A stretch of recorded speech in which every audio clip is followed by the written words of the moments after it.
Sziasztok! Most a szeretett személyetek után fogunk egy kicsit utána nézni, hogy mi a helyzet vele, mit tudhatunk meg róla, min járnak a gondolatai, hogyan érez irántatok, akar-e, tud-e, fog-e veletek találkozni, vagy egyáltalán mit mutatnak meg a lapok. Előtte azonban elmondanám azt, hogy azt gondolom, hogy ez az időszak nem mindenkinek olyan örömteli, mint általában, és az jutott eszembe, mivel nekem is volt ilyen az életemben, hogy aki úgy gondolja, hogy most szívesen beszélne valakivel erről, akkor mindenféle egyéb felár nélkül vállalok még konzultációt most az ünnepek környékén is. Leginkább ezért, hogy ha valaki szükségét érzi, akkor tudjon kivel beszélni, vagy tudja kinek elmondani, vagy megkérdezni a benne az őt folytogató kérdéseket. De most akkor ennyi volt a hivatalos rész is, kezdjünk hozzá ahhoz, hogy mi van jelenleg ezzel a szeretett személlyel, lássuk,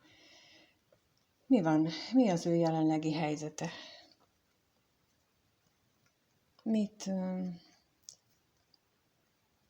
Mit mutat az ő jelenlegi helyzete? Ezt kérdezzük most meg. Mit tudhatunk meg róla?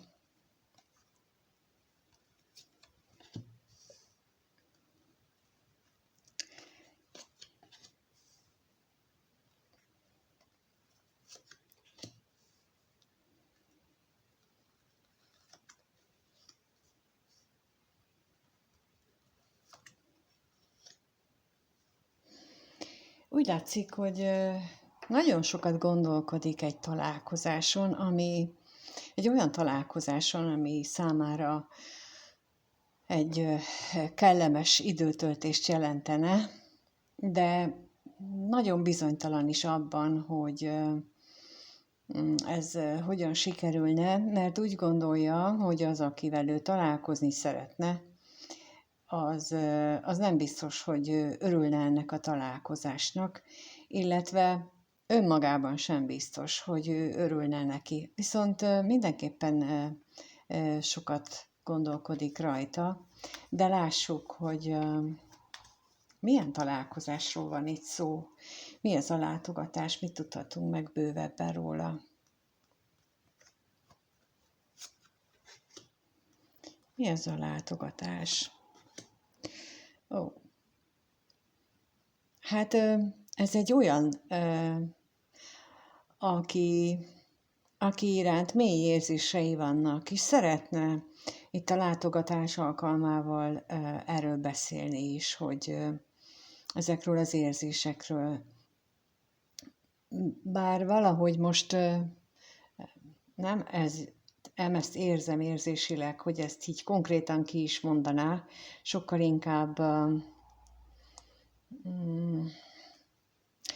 inkább szeretné beszélni róla, de nem biztos, hogy fog róla, inkább ezt érzem.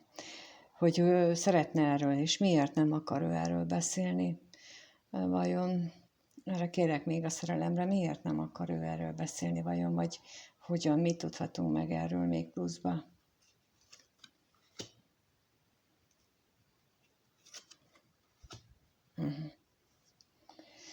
Talán azért, mert nem biztos, hogy változtatna az eddigi kommunikációján. Tehát, hogy nem biztos abban, hogy most ebbe az új dologba belevágjon-e, inkább kitart amellett, ahogyan eddig megnyilvánult, és nem feltétlenül zúdítaná rá az érzéseit arra, akivel találkozni szeretne. És mit jelent itt a bíró? Mit jelent a bíró? A bíró.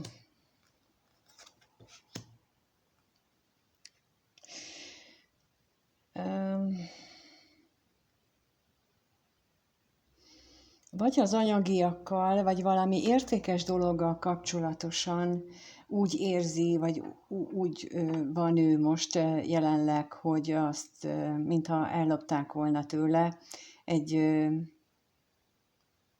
mint az ő talált pénzét elvették volna tőle. Ez a talált pénz, ez lehet bármi. Ez lehet akár személy is, de akár lehet egy olyan üzlet, lehet egy olyan munka, egy olyan dolog, ami váratlanul jelentett neki nagy értéket, és egyszerűen csak így eltűnt. És ezzel kapcsolatosan van ő benne bizonytalanság. És mi a szomorúságra kérnék szépen még, hogy mit jelent itt a szomorúság.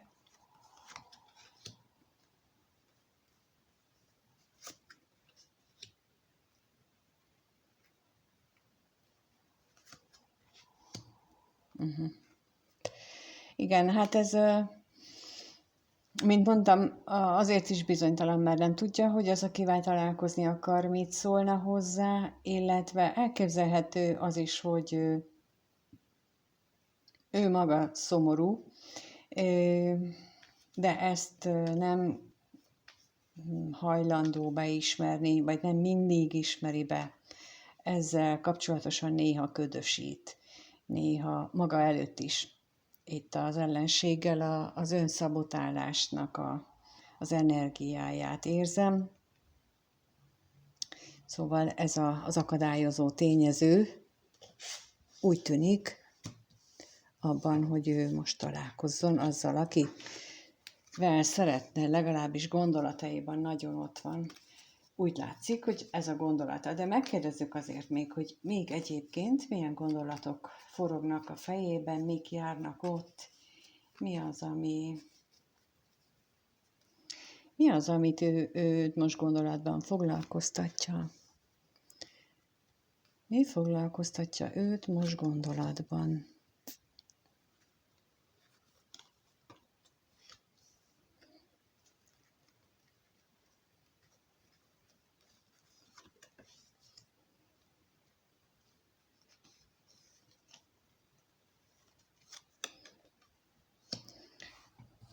Hát az érzései foglalkoztatják, amelyek, hát mint az előbb is kijött ott, ugye.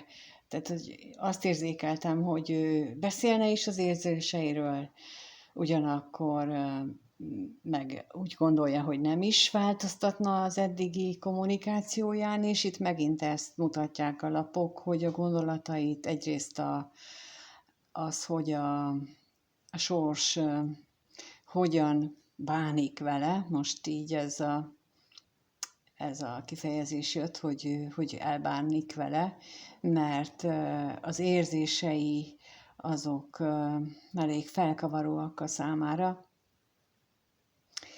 és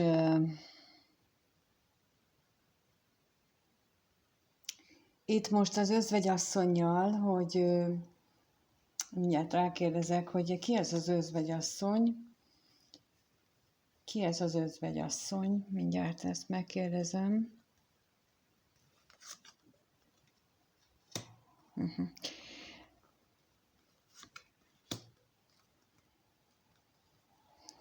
Azért kérdeztem meg, mert nem voltam abban biztos, hogy ez az özvegyasszony ahhoz a házhoz tartozik. És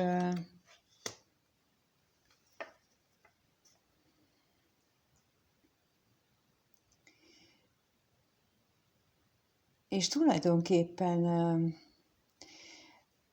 azt jelenthetik a lapok, hogy ez a személy az, akitől ő neki, aki iránt ezeket az érzéseket érzi, és nincs vele, hanem egy távolság van közöttük, és akivel a kapcsolat, vagy a találkozások, ezek megszűntek, és ez őt nagyon, nagyon rosszul érinti, hiszen szinte belebetegszik, mint láttuk az előbb is, hogy rengeteget gondol rá, hogy találkozzanak.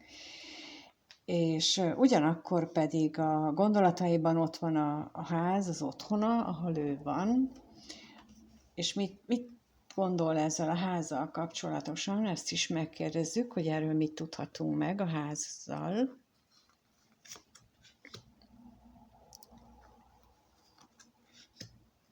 Hát, mi az még itt?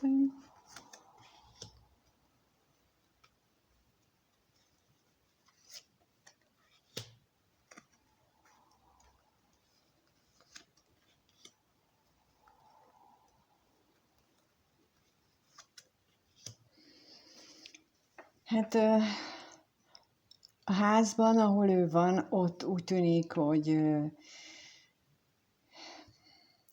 a hazugságba kényszerül. Ez jött így közbe, azzal kapcsolatosan, hogy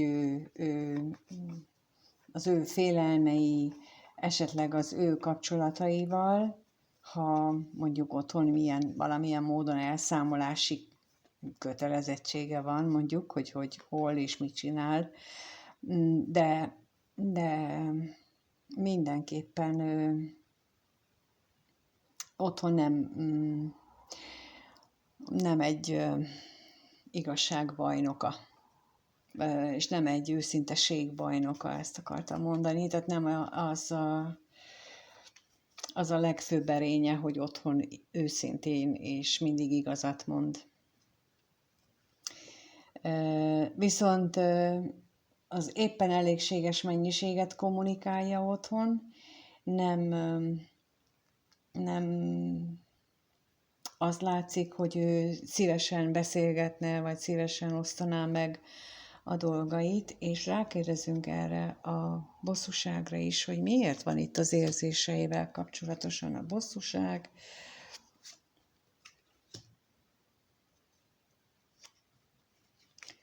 Hát azért, mert benne van ez az ellentmondás, hogy újra és újra föl lángol benne a vágy, talán erre a találkozásra, és hogy ettől szomorú, és ez emiatt vannak benne ezek a ellentmondásos érzések, amitől aztán ő nagyon rosszul érzi magát, aztán ő szidja magát is, és ez lehetséges mondjuk, hogy a külvilág felé mutatott viselkedésén is meglátszik, és ebből adódnak itt ezek a konfliktus helyzetek, amit itt ezek a lapok mutatnak, hogy sok fejtörést okoz számára, hogy hazudik, és nem eleget kommunikál, nem tud otthon normálisan, már úgy normálisan, hogy a korábbiaknak megszokott módon viselkedni, és ez is bosszanthatja őt rendkívüli módon. De lássuk akkor, hogy ő benne egyébként milyen érzések vannak, mi az, amit ő érez, milyen érzések tombolnak benne, mik azok az érzések, amik jelenleg foglalkoztatják, vagy érzik az érzelemvilágát, meghatározzák inkább, akkor így mondom, hogy milyen érzései vannak ennek az embernek. Hát az úgy tűnik, hogy meglehetősen az anyagi világgal van elfoglalva, az anyagi jólétével, és talán a munkájával, a vagyonával, és még a kommunikáció is problémákat okoz neki. Lehetséges az, hogy ugye itt az előbb is már kijött, hogy nem teljesen tiszták vagy elégségesek számára az otthoni kommunikációs lehetőségek, illetve az ő megnyílásának a lehetőségei, és így a szerencsétlenséggel azt érzékelem belőle, hogy ez őt már kezdi nagyon is feszíteni, ez már nagyon is kezd számára problémát okozni. De akkor megkérdezzük azt, hogy mit jelent itt a szerencsétlenség. Kezdjük mindjárt ezzel. Miért van itt ez a szerencsétlenség? Hát ez itt éppen így az alapján nem biztos, hogy konkrétan a szerencsétlenséget jelöli, sokkal inkább a szenvedélyt, a tüzességet jelenti, mint érzések szintjén,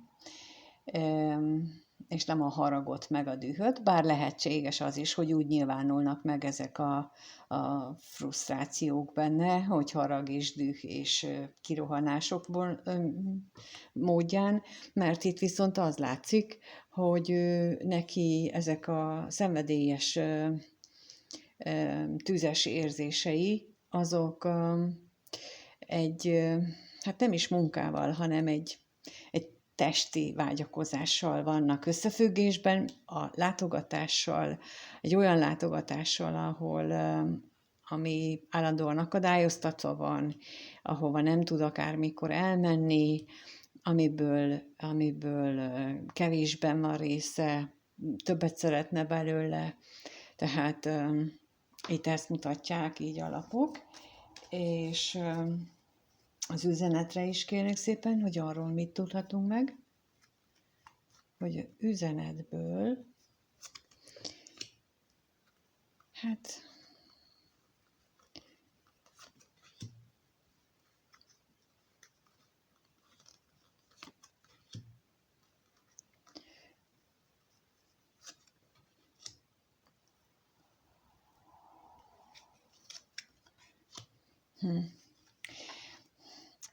az jutott így most eszembe, hogy raktam ki a lapokat, hogy annyira érdekes, hogy ugyanazok a lapok különböző sorrendben ismétlődnek, amióta elkezdtem. Tehát ő neki úgy érzem, hogy folyamatosan, körkörösen ugyanakörül járnak a gondolatai, az érzései, a szituációja, tehát itt is a kommunikáció esetén megint kijött a szomorúság amiatt, hogy bizonytalan, hogy valami lezárul, és erről nem tud beszélni, vagy nem akar beszélni, és körül jár az agya, és folyamatosan. És akkor megkérdezem most ott, hogy mit jelent ott a pénz elől, tehát mi az, ami az ő érzéseiben ezt a pénz, mit jelent itt ez a pénz, mi az a gazdagság az ő...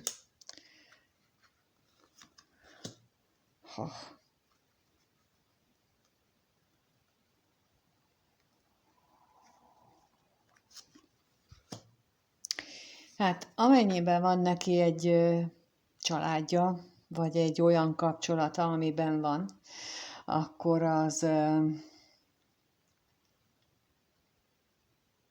nem is azt mondanám, hogy azt érzi gazdagítónak, hanem azt érzi, hogy ott nagyon fontos az ő anyagi helytállása. Ott nagyon fontos az, hogy ő képes ott megteremteni az anyagi biztonságot, még annak az árán is, hogy közben ő lemond. Ez a tipikus áldozatot vállal, áldozatot hoz azért, akivel ebben kapcsolatban van. Ha a házat nézem, akkor lehet, hogy a családjáért hozza ezt az áldozatot, ezt az anyagi téren, de nagyon érdekes, hogy ott ő neki az érzései szintjén ott úgy látszik, hogy ott csak anyagi szinten vannak érzések, és nem a mély érzelmi érzések mutatkoznak. Tehát ott nem mutatkoznak érzések, vagy szenvedély, vagy semmi. Ott inkább ez a harmadik dimenziós fizikai síkon megmutatkozó anyagi világunk előnyei, amit ez tud biztosítani annak a kapcsolatnak, annak a családnak az a fontos, az a lényeg. És igen, nagyon fontos például, ha itt férfiról van szó, bár most itt férfi személyjelölőt raktam ki, de ha nőről van szó, akkor is. Tehát nagyon fontos, hogy ő biztosítsa a stabilitást, csak egy dolgot keverünk össze, vagy hajlamosak vagyunk összekeverni, hogy fizikai jelenlétünkkel egyáltalán nem biztos, hogy a stabilitást biztosítjuk. Sok esetben pontosan, hogy az instabilitást okozzuk a fizikai jelenlétünkkel. Ez kicsit ellentmondásosnak tűnik, de ez a más nézőpontból való nézés szerintem, amikor képesek vagyunk másképp is meglátni a helyzetet. Legalábbis nekem vannak ilyen tapasztalataim, vagy igen. És akkor most azt nézzük meg, hogy ez a személy, akiről most itt szó van, ő veled kapcsolatban mit gondol? Mert itt láttuk, hogy ő szeretne találkozni valakivel, ő neki ez a gondolatát, a teljes lényét foglalkoztatja, hiszen érzésekben is megjelent, de vajon te vagy-e az a személy? Úgyhogy most azt kérdezzük, hogy veled kapcsolatosan, aki nézi ezt a videót, az ő általa, vagy az ő szeretett személye mit gondol róla? Tehát ez a szeretett személy, ez mit gondol rólad, mint nézőről? Mi az, amit veled kapcsolatban gondol? Mi az, amit veled kapcsolatban gondol?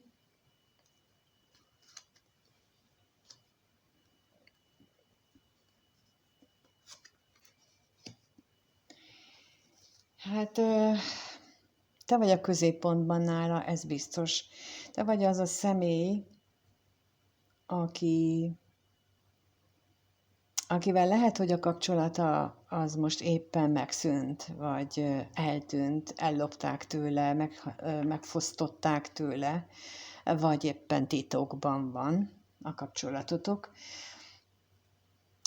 De mégis te vagy az, aki nagyon fontos a számára, akivel jó a kommunikáció, jó a csöndes nyugalom, a csöndes békesség, most ez jön így a házlapjából, tehát az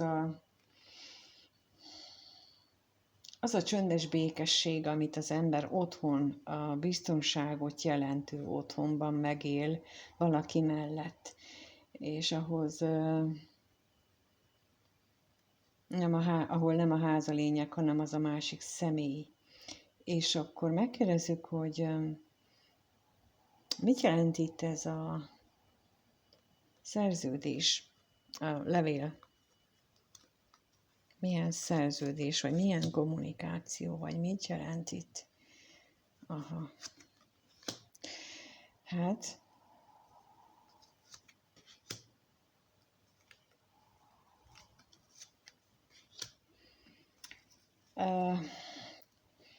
nagy valószínűséggel ti köztetek nincs, vagy nagyon nehézkesen működik a kommunikáció, amit ő úgy él meg, hogy a számára hatalmas veszteség.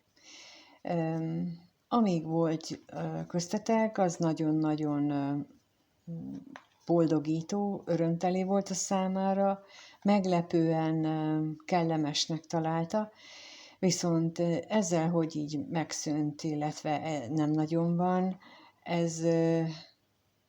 ezek után érzi ennek a hiányát, az ezzel kapcsolatos veszteséget. És ez gyakran van az eszébe. És a házra kapcsolatosan kérnék szépen, hogy mit jelent itt a ház. Veled kapcsolatosan ez a házlapja, ez itt mit csinál?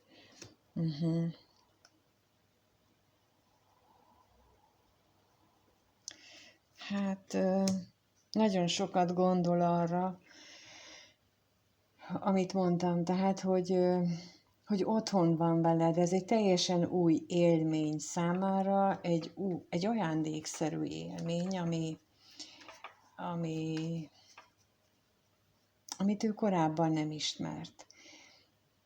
És most erre jut eszembe az, hogy vannak olyan kapcsolatok, amelyek főleg hármas kapcsolatoknál gondolom én, vagy tapasztaltam én a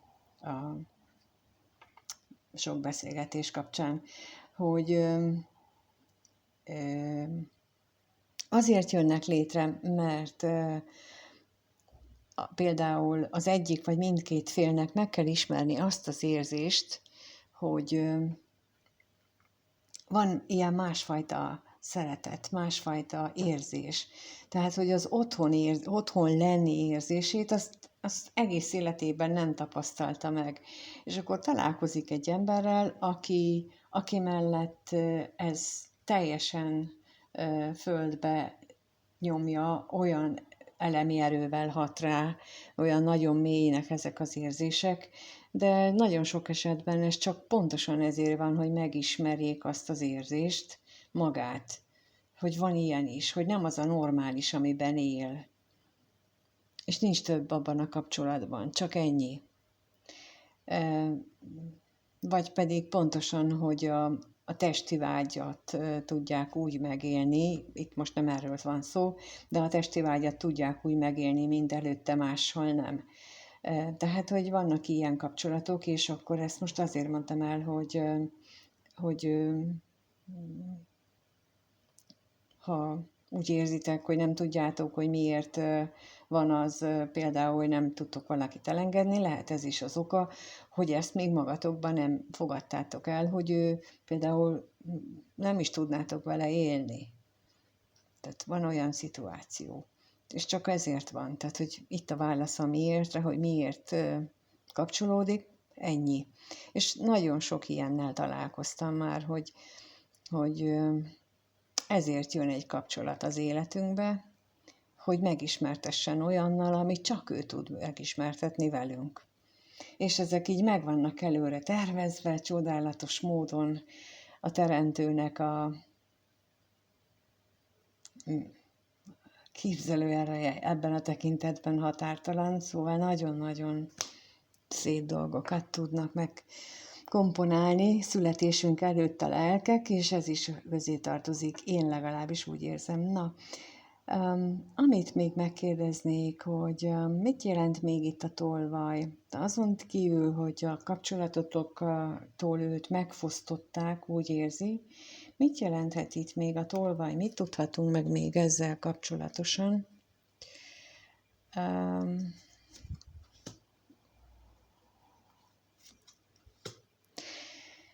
Hát lehetségesnek tartom, hogy te vagy az a személy, aki már ott a legelső sorban is kijött, az a személy, akivel nagyon szeretne találkozni. Itt is az jött ki, hogy a remény, a találkozás reményétől is megfosztottnak érzi magát, és ha rád gondol. És mivel te középen szívkirálynőként jelensz meg, tehát én azt hiszem, hogy végig rólad volt szó az ő gondolataiban és érzéseiben, mint akivel nagyon szeretne találkozni.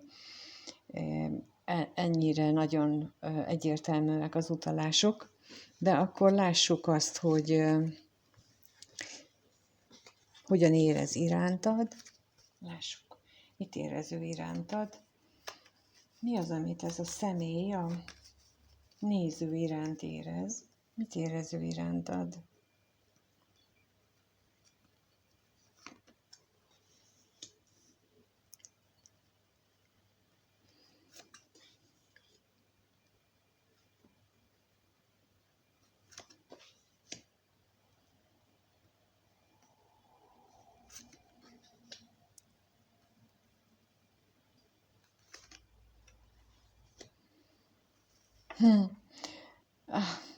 Egy új kaput nyitottál meg az ő életében, az ő érzelmi életében, ami előtte sivár volt, és magányos, és nem is tudta, hogy ő ilyen érzelmi életet él. Ez így, ahogy laktam le, ez így jött, ez a mondat. Tehát, hogy ő veled kapcsolatosan olyan érzései vannak, ami ilyet ő még nem tapasztalt. És akkor ez nagyon reflektál arra, amit az előbb mondtam. Ez megint érdekes, hogy az előbb pont erről beszéltem, hogy ugye vannak ilyen kapcsolatok, amelyek megmutatják egyik vagy másiknak azt, hogy van más, mint amit ő eddig ismert. Van tiszta szeretet, és van követelőzés nélküli szeretet. Ez nem azt jelenti, megint itt mondok megint egy olyan dolgot, hogy nincsenek elvárásaim vele szemben. A feltétel nélküliség és az elvárás nélküliség, a kettő nem egyenlő. Ez majd már korábbi videóban is beszéltem erről, most nem, hanem hogy őt, tehát a feltétel nélküli szeretet például az, amikor egy gyereket szeretünk, de nem mondjuk neki azt, hogy ha ezt csinálod, akkor nem foglak szeretni, mert akkor az már egy feltételhez kötős. Tehát amikor azt mondjuk a gyereknek, vagy a másiknak, hogy szeretlek, úgy, ahogy vagy, ahogy a Bridget Jonesba vonta Darcy Bridgetnek, hogy úgy, ahogy vagy, úgy szeretlek. Ez a feltétel nélkül, hogy nem akarlak megváltoztatni, nem akarlak ilyenné, olyanná formálni, mert így is szeretlek. De az nem azt jelenti, hogy nincs olyan szokása, amivel mondjuk nekem bajom van, mert lehet olyan szokása. A kettő ez nem, csak nem akarom őt erőszakkal, illetve nem ahhoz kötöm a szeretetemet, hogy arról a szokásáról ő mondjon le, inkább azt mondom, hogy szeretem úgy, de nekem így is jó az életem, ha ő azt akarja élni. Tehát nem a választást adom neki, hanem én döntök magammal. Mit jelent itt a gyermek? Mit jelent itt az érzéseiben a gyermek?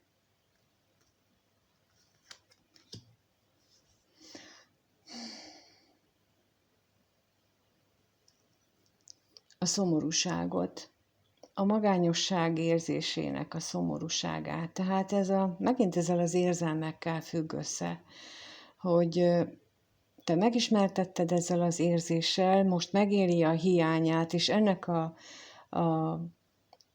napi szintű hiánya benne olyan mély, depresszív szomorúságot tud okozni, amit olyan, mintha úgy érezne, hogy megérdemelte. Valamiért ezt most így érzem, hogy a sors ezzel büntette őt, mert valamiért ezt ő megérdemelte. Lehet, hogy úgy érzi, ugye már az előbb is kijött, hogy ő áldozatnak érzi magát, és lehet, hogy ő úgy érzi, hogy ő valamivel kivívta maga, vagyis a sors haragját, és ezért megérdemelte ezt a szituációt, és akkor megnézem ezt a üzenetet még, hogy mit jelent itt az üzenet a hozzád kapcsolódó érzéseiben. Hát igen. Tehát, hogy a kapcsolat megszüntével, vagy hiánya által ez az áldásos kommunikáció, vagy áldásos beszélgetésetek, vagy kapcsolatotok, ez is így elpárolgat tulajdonképpen. De nagyon szép érzései vannak.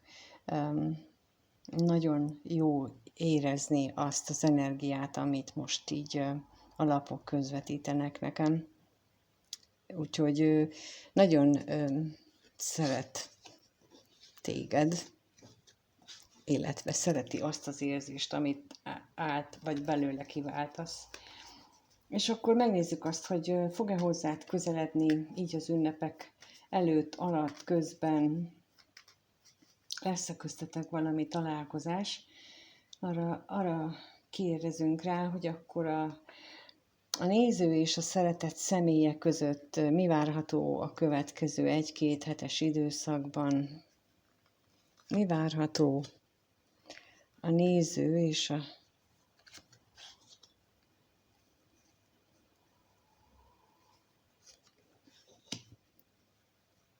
szeretett személye között?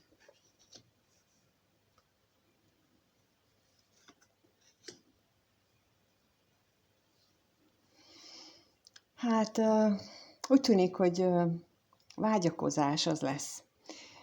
Azt érzékelem, hogy mindkét részről nagyon szeretnétek beszélni legalább, ugyanakkor pedig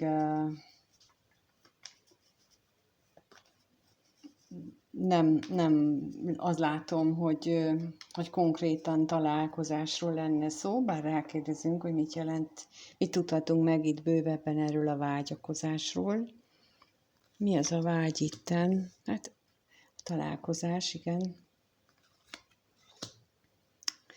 Bizonytalan ez a találkozás, nagyon bizonytalan még mindig, és akkor mi az itt a féltékenység? Lássuk, hogy ez a féltékenység, ez itt micsoda, miben reménykedik? Abban, hogy váratlanul valami mégiscsak történik, és a kevés pénz még mit jelent?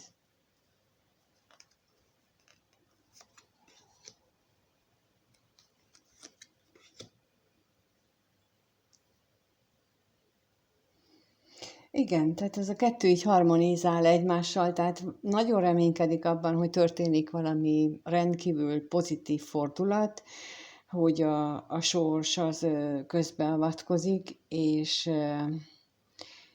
ez a nagy szenvedély, ami benne van, ez